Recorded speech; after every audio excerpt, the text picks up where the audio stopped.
नए लूट का खुलासा क्या है, किस तरह की लूट थी और क्या इसमें?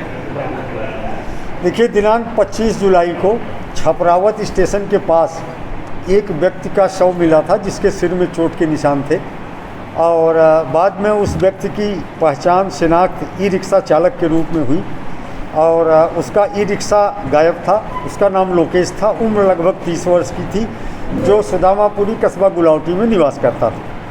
और प्रथम दृष्टया बात समझ में नहीं आ रही थी कि ई रिक्शा के लिए कोई हत्या हो सकती है, लेकिन बाद में गुलावटी पुलिस लगातार प्रयास करती रही और प्रयास के क्रम में ये 3 सदस्यीय गिरोह का अनावरण हुआ और ये 3 अभियुक्त इदरीस मेवाती जो सलेमपुर थाना क्षेत्र का है, दूसरा समीर मेवाती वो भी उसी गांव और थाना क्षेत्र सलेमपुर का रहने वाला है, तीसरा नईमुद्दीन उर्फ नम्मू है, ये गुलावटी थाना क्षेत्र का रहने वाला है।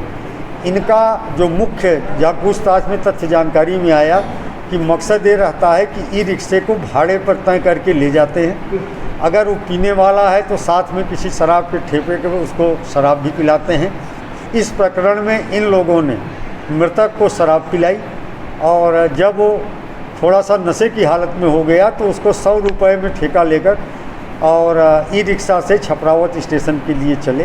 रास्ते में उससे छीना झपटी का प्रयास किया, जिसमें धक्का लगने से वो नीचे गिरा और नीचे पत्थर और ईंट थे, उनकी चोट से वो घायल हो गया, बेहोश हो गया। बाद में पड़े पड़े वहीं ब्लीडिंग हो जाने की वजह से उसकी मृत्यु हो गई थी। तो इस तरह से ये तीनों अभियुक्त गिरफ्तार किए गए हैं।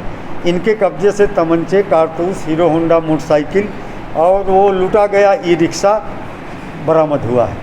इसमें उल्लेखनीय बात यह है कि जब वर्ष 2020 में 9वें महीने में वर्ष 2020 में एक 16-17 साल का बच्चा जो ई रिक्शा चलाता था उसकी हत्या हुई थी और ई रिक्शा भी वहीं पड़ा मिला था जहां बच्चे की हत्या हुई थी, नहर के किनारे कोतवाली देहात थाना क्षेत्र में।